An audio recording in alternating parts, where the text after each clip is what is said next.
Welcome back to the show. I'm Maya, and today's episode is about something we don't talk about nearly enough: failure. Not how to avoid it, not how to hide it, but how to actually turn failure into fuel. And to help unpack that, I'm joined by Alex. Alex, thanks for being here. Thanks for having me, Maya. This is a conversation I wish I'd heard earlier in my life. Let's start there. When people hear the word failure, most of them tense up immediately.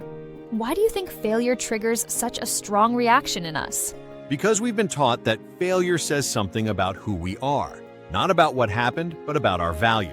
From a young age, success gets praised and failure gets punished or mocked, so we internalize the idea that failing means we're not enough. So when someone fails at something important, what's usually the first mistake they make mentally? They personalize it. Instead of saying, "This didn't work," they say, "I don't work." They turn an event into an identity, and that's where failure becomes dangerous instead of useful. That's powerful. When you've experienced failure yourself, what did it actually feel like in the moment? Honestly, embarrassing, heavy. It was like carrying around a quiet shame. I kept replaying what went wrong, imagining what other people thought of me, questioning whether I was cut out for what I was trying to do. And in that moment, did you see it as fuel at all? Not at first. At first, it felt like a stop sign, like, "This is proof you should quit." Fuel only came later, once I stopped fighting the feeling and started listening to it. Listening to it? What do you mean by that? Failure carries information.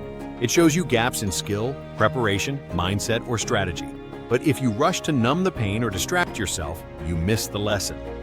Listening means asking, "What is this trying to teach me?" That sounds uncomfortable.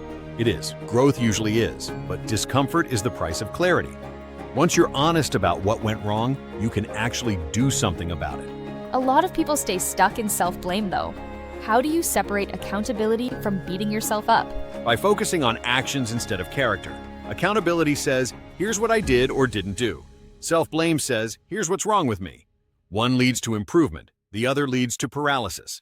That distinction alone could change how people process failure. Do you think failure can actually increase motivation? Absolutely. Failure creates emotional energy, frustration, disappointment, even anger. That energy doesn't disappear. It either turns inward as doubt or outward as drive. When you channel it, it becomes fuel. So, what does channeling it actually look like in real life? It looks like adjusting your approach. Training harder, preparing differently, asking better questions. Failure makes you more serious. You stop assuming things will work out and start making sure they do. Would you say failure makes people more focused? Without a doubt, failure strips away the noise. It shows you what matters and what doesn't. You get clearer about your priorities because you felt the cost of being unprepared or misaligned. There's a lot of fear around failing again. How do people move past that fear? By realizing that fear doesn't disappear, you just stop letting it decide. The first failure hurts the most.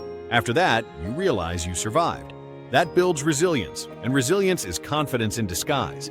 I love that. Confidence in disguise. So confidence isn't believing you'll never fail? Not at all. Real confidence is knowing you can recover. It's trusting yourself to adapt, learn, and keep moving even when things don't go as planned. Do you think failure changes how people approach success? Yes, it makes success more intentional.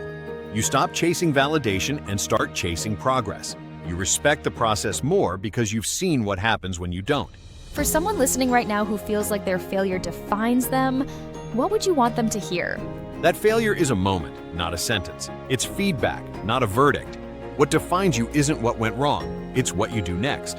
And what's the first step in doing something with it? Reflection, followed quickly by action.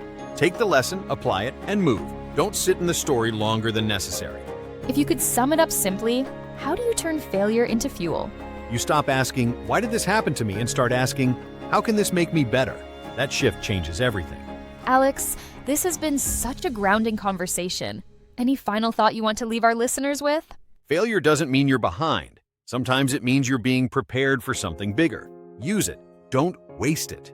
That's a perfect place to end. Thank you for being here, Alex. Thank you, Maya. And to everyone listening, your setbacks don't disqualify you. They can power you forward if you let them. Until next time, take care.